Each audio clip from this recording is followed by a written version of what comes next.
आपको क्या लगता है कि दुनिया के सारे नफसियाती मरीज़ और सारे पागल सिर्फ मेंटल हॉस्पिटल्स या पागल खानों में ही हैं? जी नहीं, ज़्यादातर ऐसे मरीज़ हमारे आसपास आज़ाद घूम रहे हैं और हमें पता ही नहीं। बिस्मिल्लाहिर्रहमानिर्रहीम। अस्सलाम वालेकुम व्यूअर्स, कैसे हैं आप? उम्मीद है आप सब खैरियत से होंगे। मैं भी ठीक हूँ जी। एक नए दिन का आगाज़ करते हैं ब्रंच के साथ। जी आज छुट्टी का दिन था और छुट्टी के दिन अक्सर जो है वो सब घर के लोग जो हैं वो ज़रा लेट उठते हैं। तो बस जब हम लेट उठते हैं तो फिर हम नाश्ते और दोपहर के खाने को जो है वो कंबाइन करके जो है वो हम ब्रंच करते हैं। तो समटाइम्स मैं तो ब्रंच में भी ब्रेकफास्ट ही लेती हूँ। तो बच्चे जो हैं मेरे उनके लिए पिज़्ज़ा आया हुआ था तो उन्होंने ब्रंच में पिज़्ज़ा खाया। जी आज खाना पकाने की छुट्टी है क्योंकि आज का कुछ और प्लान है। आज एक हमारी फैमिली गेट टुगेदर है और हमें जाना है कहीं दूर।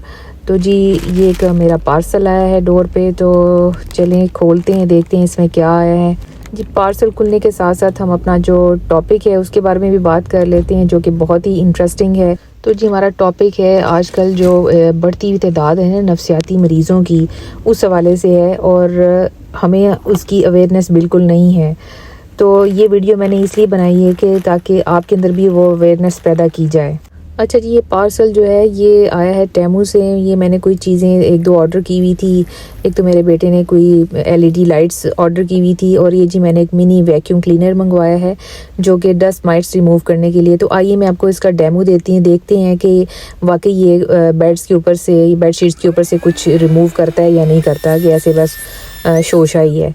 तो ये जी मैंने इसको ऑन करके इसको अपनी जो बेडशीट्स थी उनको थोड़ा सा क्लीन किया इससे।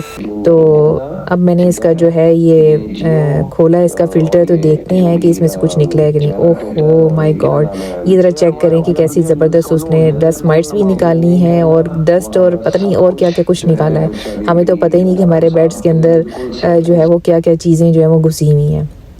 तो जी ब्रंच करके थोड़ा सा मेरा दिल का चाहा कि कोई खट्टी सी चीज़ खाई जाए, कोई चटपटी। तो ये जी मैं पाकिस्तान से लाई हुई थी ये हाजमोला की जो है टॉफ़ियाँ, तो ये मैंने खाई और फिर हो गया जी चाय का टाइम। अच्छा जी चाय पी कर तो मैंने अपने कपड़े निकालने हैं जो कि मैंने पहनने हैं अपनी जो फैमिली गेट टुगेदर हो रही है। तो ये जी मैंने अपना एक सूट निकाला है। ये सूट नहीं था, बेसिकली ये कुर्ता था जो कि मैंने पाकिस्तान से लिया था गुल अहमद से। तो गुल अहमद का जो ब्रांड है काज, ये उसका कुर्ता था और बहुत ही खूबसूरत कुर्ता था जो कि मैंने आज़ादी सेल से लिया था। तो उसके साथ मैंने ये की है वेलवेट की शॉल मैच और इसके साथ ये जो आपको कट वर्क वाला दुपट्टा नज़र आ रहा है ये भी मैंने इसके साथ खुद मैच करके वहाँ से डाई करवाया था। और इसके साथ ही मैंने जो है ट्राउज़र भी जो है वो मैच किया था। ट्राउज़र नहीं है, बेसिकली ये प्लाजो बना हुआ है और इसके नीचे कढ़ाई वाला बॉर्डर है, ये देखिए आप। तो ये बहुत ही खूबसूरत कुर्ता है, इसका फैब्रिक बहुत ही ज़बरदस्त है, इसकी लुक बिल्कुल रॉ सिल्क की तरह है। तो लो जी असी हुण पा लिया जोड़ा अपना ते असी हो गए तैयार ते खलो गए असी शीशे दे अगे एज़ यूजुअल। ते तुसी वेख लो साड़ी तैयारी। तो ये आप देखें कि ये सिर्फ एक कुर्ता था। तो जी इस कुर्ते के साथ देखें मैंने जो चीज़ें वगैरह मैच की थी वो उसकी वजह से जो है वो इस कुर्ते की कैसी शान व शौकत जो है वो दुबाला हो गई है। तो जी इसके साथ मैंने ज्वेलरी भी मैच की बड़ी ज़बरदस्त और साथ मैंने हैंड बैग भी लिया। तो ए देख लो जी साड़ी तैयारी। तो जी ये मैंने अपनी जो एक वॉच ली थी नई, ये भी मैंने इसके साथ मैच करके पहनी। तो ये है जी हमारी ओवरऑल लुक। तो ये जी हम निकल पड़े हैं जाने के लिए। तो हम जा रहे हैं बर्मिंघम। जी हम बर्मिंघम के एक फ़ेमस रेस्टोरेंट में जा रहे हैं जिसका नाम है शाही मसाला और वहाँ हम अक्सर जाते रहते हैं और इस दफ़ा भी हमारा उधर ही जाने का प्लान था क्योंकि उसकी फ़ूड बहुत ज़बरदस्त है। जी मेरे कुछ इन लॉज जो कि लंदन में रहते हैं वो भी हमें वहाँ ज्वाइन कर रहे हैं। तो जी हम शाही मसाला पहुँच चुके हैं और यहाँ पर होगा जी हमारा बुफे डिनर। तो यहाँ पे साथ साथ आप वीडियो देखेंगे और साथ साथ हम अपना टॉपिक डिस्कस करेंगे। अच्छा जी आजकल आपने नोटिस किया होगा कि नफसियाती बीमारियां या नफसियाती मरीज़ बहुत ज़्यादा कॉमन होते जा रहे हैं, जिनमें से कुछ बीमारियां जो हैं वो तो बहुत ही ज़्यादा कॉमन हो रही हैं जिनकी हमें अवेयरनेस नहीं है। स्ट्रेस, डिप्रेशन और एंजाइटी, इन चीज़ों का तो हमें ऑलरेडी पता ही है। तो लेकिन ये जिन बीमारियों की मैं बात कर रही हूँ इनकी अवेयरनेस बहुत कम लोगों में है। जी 3 बीमारियों का मैं जिक्र करूँगी। सबसे पहली बीमारी है नार्सिसिस्टिक पर्सनैलिटी डिसऑर्डर की, जो कि खुद पसंदी की बीमारी है। नंबर 2 पे है ओसीडी यानी ऑब्सेसिव कंपल्शन डिसऑर्डर, जो कि वहम की बीमारी है। और तीसरी है स्किज़ोफ्रेनिया, जिसको कि शिज़ोफ्रेनिया भी कहते हैं। जी वैसे तो ये तीनों बीमारियाँ बहुत ज़्यादा माशरे में हमारे मौजूद हैं, लेकिन सबसे ज़्यादा जो इनमें कॉमन बीमारी है वो है नार्सिसिस्टिक पर्सनैलिटी डिसऑर्डर की। पर्सनैलिटी डिसऑर्डर्स और तरह के भी होते हैं, जैसे कंडक्ट डिसऑर्डर है, बॉर्डर लाइन डिसऑर्डर है, लेकिन ये जो है नार्सिसिस्टिक पर्सनैलिटी डिसऑर्डर ये बहुत कॉमन है। इसको NPD भी कहते हैं, और जिन लोगों को ये बीमारी है उनको कहते हैं नार्क। उन्हें नाग ना समझ आना, वैसे ऐसे लोग नाग ही होंगे ने। जी इस बीमारी की जो तफसील है वो बहुत लंबी है, इसमें इतनी ज़्यादा चीज़ें आती हैं कि वो एक वीडियो में जो है वो रिकॉर्ड नहीं की जा सकती, तो जितना मुमकिन हो सकेगा मैं आपको बताऊंगी इस हवाले से। जी मैं आपसे ना 2 स्टोरीज़ शेयर करना चाहूँगी इसी बीमारी के हवाले से। जी ये प्रॉबेबली 1997 की बात है कि जब मेरे पेरेंट्स के घर एक न्यूली वेडिड कपल जो है वहाँ स्टे करने आया। तो जो दूल्हे राजा थे वो कुछ अजीब व गरीब शख्सियत के मालिक थे। तो अम्मी ने जी नाश्ते के लिए कुक को कहा कि जी शादीशुदा जोड़े के लिए जी स्पेशल जो है वो नाश्ता तैयार किया जाए। तो जी नाश्ता टेबल पे आए तो दूल्हे राजा कहने लगे जी मैं तो एग फ्राई खाऊंगा, तो फिर उनके लिए जो है वो स्पेशल एक एग फ्राई मंगवाया गया। तो एग फ्राई आया तो उन्होंने कहा जी ये एग फ्राई तो ये मैं नहीं खा सकता क्योंकि ये सही कुक नहीं है। तो जी अम्मी ने कुक से कहा कि एक और एग फ्राई करके लाओ। तो जी वो कुक करके लेके आई, तो फिर वो दूल्हे राजा ने रिजेक्ट कर दिया और कहते हैं नहीं जी ये भी मैं नहीं खा सकता क्योंकि ये ओवरली कुक्ड है। उसके बाद जी मेरी अम्मी खुद उठी और उन्होंने खुद 5 एग्स जो हैं खुद से फ्राई किए और लाके दूल्हे राजा के सामने रख दिए। लेकिन मज़े की बात ये है कि उन्होंने उहदे चो भी कोई अंडा पसंद नहीं आया। तो जी ये हाल था दूल्हे राजा के एटीट्यूड का।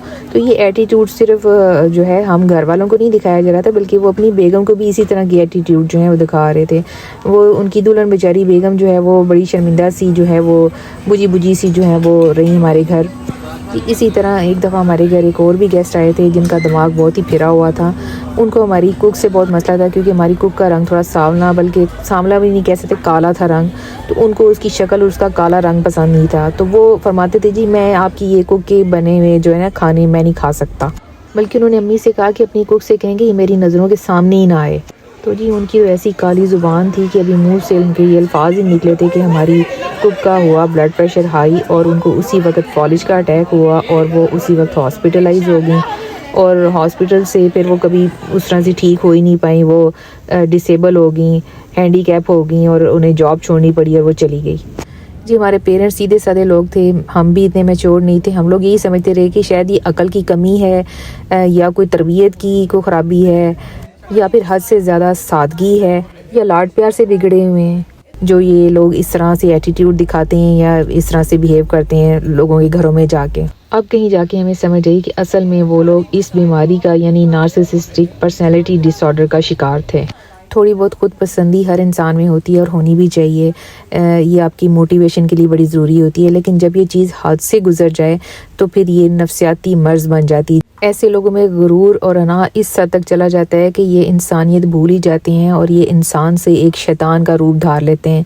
बिल्कुल ऐसे ही लगता है जैसे शक्ल तो इंसान की है लेकिन रूह जो है वो एक शैतान की है या एक फ़िरौन की है। इनके अंदर गुरूर इस लेवल तक का होता है कि ये नाउज़ुबिल्लाह ये अपने आप को किसी खुदा से कम नहीं समझते, अपना मुआवजा खुदा से करना शुरू कर देते हैं या फिर अपने आप को कोई देवता समझना शुरू कर देते हैं। दूसरों से एक्सपेक्ट करते हैं कि हमारी पूजा करें, हमारी गुलामी करें। इनमें हर चीज़ का ही गुरूर होता है, अपनी शक्ल का, अपनी अकल का, अपनी हर अमल का, अपने बनाव सिंगार का, अपने लिबास का, अपनी दौलत का, हर चीज़ का घुमंड इनके अंदर होता है। और अपनी अना और ख़ुद पसंदी में ये लोग इतने गिर जाते हैं, इतने अंधे हो जाते हैं कि ये दूसरों का जीना हराम कर देते हैं। ये लोग इंतहा के बेहिस होते हैं और इनका ज़मीर जो है वो मर चुका होता है, यानी सेल्फ़ अकाउंटेबिलिटी वाला जो खाना होता है दिमाग में वो इनका डेवलप ही नहीं हुआ होता। इनके अंदर गुस्सा बहुत शदीद होता है और उनको मूड स्विंग्स भी बहुत होते हैं। ऐसी ही सिम्टम्स आपको बाइपोलर्स में भी नज़र आती हैं। जी इस बीमारी की जो सिम्टम्स हैं वो काफ़ी सारी हैं जो कि एक वीडियो में जो है वो बयान नहीं की जा सकती। तो मैं आने वाली वीडियोस में आपको टाइम टू टाइम इस बीमारी की जो सिम्टम्स हैं वो बताती रहूँगी। जी फैमिली डिनर जो है वो कंप्लीट हो चुका है और सब फैमिलीज़ अपने अपने घरों को रवाना हो चुकी हैं और हम भी जा रहे हैं घर। जी ऐसी बीमारी 20-30 साल पहले भी लोगों में ज़रूर होती होगी, लेकिन चूँकि हमें इतनी अवेयरनेस नहीं थी शायद इसलिए हमें समझ नहीं आती थी।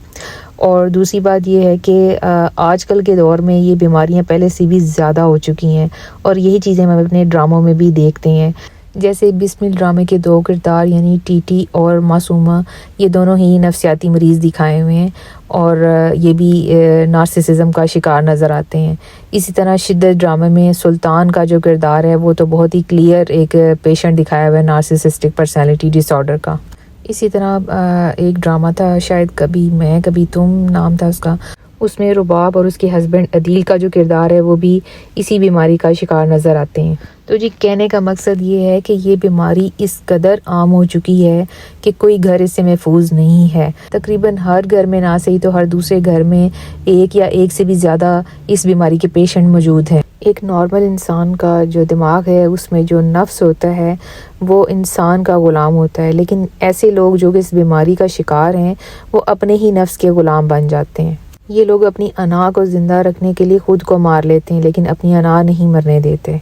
और कुछ भी हो जाए ये अपनी गलती ना सिर्फ तस्लीम नहीं करते बल्कि ये लोग माफ़ी भी नहीं मांगते। दिमाग का एक और खाना होता है जिसको शर्मिंदगी का खाना कहते हैं, इनके अंदर वो भी नहीं होता। इनको कभी किसी जो ये ज़्यादती करते हैं या गलत करते हैं किसी के साथ, इनको कभी भी कोई शर्मिंदगी नहीं होती, कोई नदामत नहीं होती। तो जी अगर वीडियो पसंद आए तो लाइक और सब्सक्राइब ज़रूर कीजिएगा। ओके जी, स्टे ट्यून्ड। अल्लाह हाफिज़।